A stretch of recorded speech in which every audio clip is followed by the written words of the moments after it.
Durante tinan rihun rua ronulu recintolo, husi fulan janeiro to dezembro, comando município dele consegue hatama receita ba cofre estado hamutuk rihun atus tolu nulo recintolo, atus nen ronulu recin sia dólar americano.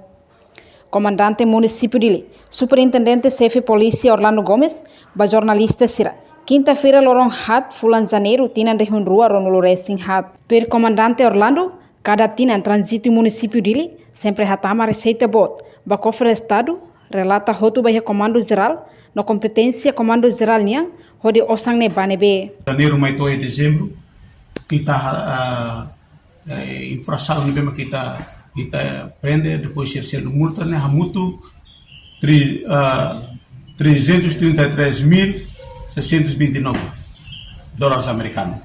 Agora se ne bema se multa maka hamutu ia 65.000 e tal maxida auxílio para Caixa Estado.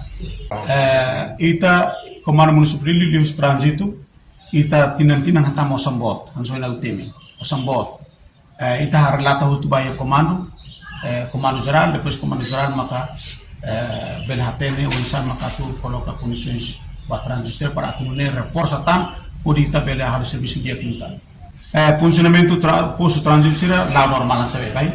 E agora dá também ia rotunda elemloine que tahre da rumah engrapamento macas comando agora coloca tam posto ide no professor ia elemloi ita foto na container ita tahu napa tahu membros transisiren para bele controla movimento transporte seria agora dá engrapamento tambah puinda kita serviço muito cosira sas para hada tako na estrada ia rotunda elemloi ite esforço makirane tamba o impacto si estrada kuak ne makala engrapamento anta pindak ne ita correndo na hosas e hili companhia ida para tu bele takala estrada kuak e agora movimento de la normal agora trânsito makiana para reforça tampero atu ne bele la normal bele engrapa mais la lais nia normal filipalo. Reportagem Melania Conceição, televisão Timor-Pós.